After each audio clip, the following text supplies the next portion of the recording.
যখন কোনো মানুষের মৃত্যুর সময় উপস্থিত হয় তখন তার কাছে 4 জন ফেরেশতা এসে উপস্থিত হয়। প্রথম ফেরেশতা তখন আসে যখন তার আত্মা নিঃশ্বাস পর্যন্ত চলে আসে। তাকে প্রশ্ন করা হয়, আজ তোমার শক্তিশালী শরীর কোথায় গেল? যখন আত্মা পুরোপুরি বের হয়ে যায় তখন দ্বিতীয় ফেরেশতা এসে বলে, আজ তোমার ধন দৌলত কোথায় গেল?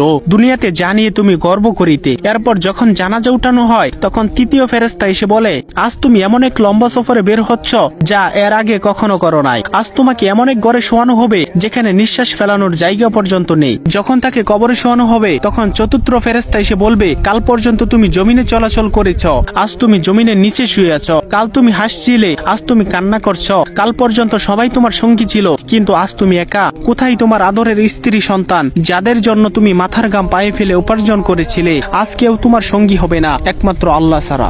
আপনি যদি আল্লাহ তাআলাকে ভালোবেসে থাকেন তাহলে ভিডিওটিতে একটি লাইক এবং চ্যানেলটি সাবস্ক্রাইব করুন এবং আল্লাহ তাআলার নামটি কমেন্টে লিখে যান।